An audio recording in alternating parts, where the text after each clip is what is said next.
Hello there, ladies and gentlemen, this is Boisterous coming to you with another one-goal game out of the map Daybreak. Spying down here in the bottom left-hand corner, we do have Kallen as the blue Terran. Up here in the top right-hand corner, we do have Lexmillea as the red Protoss. And you guys have seen these people play one goal against each other before, the only difference being that Lexmillea was actually playing Zerg. And that was actually a pretty interesting game. It showed kind of like the real weaknesses of the new Diamondback unit for the Terran, because I think Lexmillea went for Mutalisks, and Kallen just didn't go for the Vikings, which in that iteration were kind of meant as the counter to Mutalisks. They actually have an AoE fire now, and he just got trashed, Kallen. I mean, he just got absolutely just rolled. It was kind of sad to watch, actually. I teared up a little bit. So anyway, this is going to be a PvT, which is a matchup that I do not believe I've commentated before. I think I've done like ZVP, PvZ. Well, ZVP and PvZ are the same thing, but like ZVP, PvP, I think I've done TVT and I've done TVZ. Yeah, that sounds right. That definitely sounds right to me. I don't think I've done PvT before, but I might be completely wrong and just sounding like an absolute idiot right now. And let's be honest, that's kind of par for the course at this point. That's what you guys expect whenever you watch these videos. I need to get at least one fact wrong. I mean, let's be honest here. That's what everybody comes here for, is to listen to me get stuff wrong and then just chuckle because I got it wrong.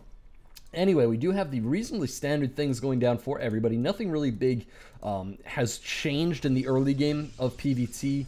I mean, assimilators come at just about the same time, so do factories, or so do barracks. Refineries are actually starting to come a little bit more early because the factory units are just so big to the Terran mid game in this mod. And honestly, like the factory units are just awesome. The Widow Mine is so much fun to use, and I really can't wait for that to drop into the actual Heart of the Swarm gameplay, because I mean it's a really cool unit. And just by the way, guys, I will be commentating the first Heart of the Swarm game that gets sent to me, 100%. Literally, if you log on to Heart of the Swarm at midnight on release day and you play a game and you send it to me, it will be up later that day, and you will be like, oh, I got the first game. And you can do that, and I would really prefer that, because I want to get that transition into Heart of the Swarm done very quickly. So be sure to send in all of your games that you get done once that patch comes out, because it's going to be very cool and it's going to be very awesome. And that Let's Play will of course be happening with me. It looks like we are going to see 2 Raxes coming out for Kallen. The Tech Lab is also going up at this point, so we are going to see a level of Tech Labbiness play. I'm interested to see what he plans on actually building. Right now it looks like he's just going to be keeping up with the Marines, wants to save his gas for something a little bit later. And I think it's just going to be kind of a fast stim pack. I mean, bio hasn't changed all too much with the coming of this mod. You know, there's nothing really huge done to any of the bio units. I mean, Marines, Marauders, and Medevacs, I think, are all baseline the same. The real difference in this mod is Terran mech play, because Terran mech play is just way more interesting and way more diverse than it was before. With the Diamondback and, you know, that the new unit, the Goliathy unit, it's really cool. It's a very cool kind of setup, and it's really awesome, actually. I love it. But that's just me. I absolutely love it. Anyway, it looks like we are going to have the factory coming down, along with the reactor on the bunker. We could see a transitioning from the reactor to the factory. Yeah, I could definitely see that, because I do believe that allows Widow Mines to be produced 2 at a time, and that is in fact exactly what's just about to happen. And it's gonna be cool. I guess he's gonna be making Hellions, but I'm kind of surprised to not see a lot of Widow Mines coming out, but at the same time I'm not really, because they're pretty expensive when it comes to early game supplies. And it looks like Lexmillea wants to do his best to kind of snipe this out. However, his Stalker is going to get slowed and forced back. The Marauder is going to be able to take just a little bit of damage from the Stalker force, and that's going to be just annoying enough to keep the Terran kind of contained in his base at this point in time. We do see the Protoss player coming down and taking his natural, and that's going to be pretty strong. The Mothership Core is now on its way, and that Mothership Core is very useful. And he will, of course, be able to make a second Mothership Core once this Nexus finishes up. And Mothership Cores are they're good in this game. They're good at baseline units. It's worth having them with your army, because they're kind of like queens in that you can have 1 per Nexus. but they're actually good enough to keep with your army, so you're strictly limited to 1 per nexus. Unlike the Queen, where you can kind of have as many as you want, but you keep it at 1 per nexus for obvious reasons. And, you know, we see the Stalker Force just being as annoying as possible, which isn't too annoying. I mean, it manages to pick off a couple of workers here or there, just one, actually only one going down that assault, which is pretty weird. I would have expected more, but you know, just picking off units can be worth it. I'm not quite sure how worth it is in this scenario. I mean, he is at an economic advantage, but I feel like he's pushing that a little bit much. I think just the contain would be nice, because right now he's kind of forcing his opponent to bide his time and build up forces, and you know, if your economic lead hasn't kicked in yet, you can actually put yourself in a rather poor place when your opponent actually manages to lower down his wall and kind of take out your attacking force, because then suddenly you're a little bit behind on the research and on the, trying to think of the best word to describe it, on the army count, I guess. Yeah, army count. Yeah, army count. There we go. That was an easy word to describe it with. It looks like we do have this new sentry popping out. Now, of course, the new sentry does come from Robotics Facility. It does have Force Fields, Guardian Shield like it used to, and it also has the Time Warp spell, which you might have remembered from the Beta Mothership Core. The Beta Mothership Core had that removed and instead has become more defensive with the Fortify spell.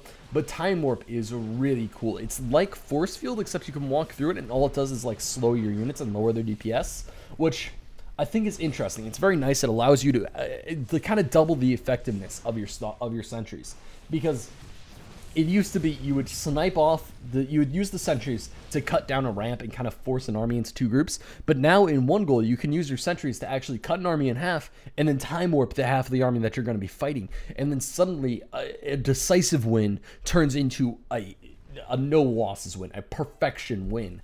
And it's just absolutely insane, especially if you're good with micro and you have kind of the Stalker Blink micro to really support that kind of decision making, because suddenly, you know, you have your Stalkers blinking back. You aren't even taking hull damage on them because your opponent just cannot attack fast enough because of the Time Warp spell.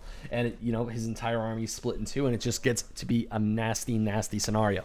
So they have made those sentries kind of a very nice, not really even situational spellcaster anymore. I mean, they're just very nice spellcasters. And it looks like he's going to be just producing as many of those as possible from his robotics facility. I do believe they even got a little bit of a damage boost. Not much, though. I mean, they're still only at 8 DPS. That's not why you get them. But again, I mean, the Guardian Shield buff from 1 to 2, I do believe, plus the Time Warp and the Force Field, it just gets absolutely awesome. And I do believe the Force Field has health now, and I have not actually talked to It Who Speaks, but I'm not sure if it actually shatters from contact with massive units anymore. I need to contact him about that. I think it might, but again, I'm not sure. I wouldn't be surprised if it also didn't. I mean, really, either way, I would not be all too surprised by that. It looks like the Mothership Core does get sniped for basically nothing, which is not exactly what you want. The Widow Mines are going to be mining right there at the front of the natural, and the Terran player has been locked up inside his base for quite some time now, and we see the Protoss player even going for a 3rd base at this point. And I'm surprised to see the Terran player not doing his best to get the same, and actually he does have a 3rd base floating to the 3rd base location. I am just a super duper silly fool, and you know, that's perfectly fine. Again, par for the course for me. It looks like we do have the starport setting up here. Now, of course, the starport does have basically all the units it used to have, and I cannot control where I'm scrolling around this game. I don't know, I'm just super jittery, I'm super excited. I'm going to be scrolling left, and then I'm going to be scrolling right, and it's going to be awesome. Whew! It's going to be so exciting. But anyway, we do have two starports currently coming down, bringing the total number of starports to 2. We have 4 barracks being constructed at this point, and, you know, he's going for the double upgrades on the double engineering base, but his opponent is already double upgrading. I mean, already as a Protoss player. And as a Protoss player, you upgrade much faster, just because of the Chrono Boost and how good that is. It looks like we do have all 5 Chrono Boosts going down into the gateways, and we might be seeing quite a heavy attack coming out here. I wouldn't be surprised to see these starting to swap over onto that Warp Gate technology, because Warp Gate is very good when it comes to actually sustaining your attack. Now, of course, in OneGoal, Warp Gate is a little bit worse than it is currently, because it has kind of a 10-second delay on your units. I think it takes 10 seconds longer for it to recharge than it does to just produce units out of the gateway. So there is a little bit bad there if you're trying to mass an army. But when it comes to supporting the front lanes, I mean, that 10 seconds can easily be countered back with just the fact that your army spawned on the front lines of the battle. It looks like there is a warp prism, so this is probably going to be a strategy that will be utilized later. We do have Colossi currently on the way. I'm not sure, did he get that Colossi tech upgrade? No, he did not. He did not get latent thermal surge, which kind of adds a area of effect onto the Colossi beams and really makes it do a lot more damage. I mean, it's 15 plus 10 times light along both paths, so if you're fighting something more like Marines, it's a bonus 25 damage. That's a lot of damage to Marines. It's a lot of damage to Marines, and it's kind of, it's just an attack that's microable out of, which is really, it's something that StarCraft 2 has been lacking a lot of in this game in general, honestly, because there's a lot of things that just happen instantly and you can't micro out of them. And the only real spell I can actually think of that you can micro out of would be Psionic Storm, which the Protoss already has. And of course, with the coming of HOTS, you do have the ability to micro out of Fungals because Fungals are now projectiles. It looks like we are going to have a little bit of a drop going down into the main base of Kallen, and it's going to be a Colossus drop. Interesting. It looks like we are going to have a small amount of harass taking place here. He is only going to be able to snipe off one SCV though, and that is not super effective. He is managing to pull back the entire army, but he's not actually capitalizing on this at all. I'm very surprised that he hasn't started to move his army up, to be honest, because he could have taken this position, and then with sentries, it's just over at that point, because you can kind of put sentries on the ramp, and then it's like, oh, I win the game. I bet it sucks to be you. And Lexmillea is discovering why you want latent primal surges, because latent thermal surge is very important when you're trying to harass your opponent. It looks like we are going to have a nice little force field wall going down here. Now, of course, our Terran player is, interestingly enough, choosing not to actually put down the force fields, or take down the force fields, excuse me. And there we do have the time warps going down, and that is kind of like a secondary force field. It's a little bit worse than a force field because, again, units can pass through it, but at the same time, it doesn't have the health. So your opponent can't actually just smash through it as you just waste energy on that. And we have It Who Speaks talking about good sentry usage, and honestly, it was pretty nice. It wasn't, I wouldn't call it the best I've ever seen, because it should have just started out with time warps, or even kind of gone with what I said earlier, where it splits the army and then you time warp on top of the half of the army that's kind of stuck fighting.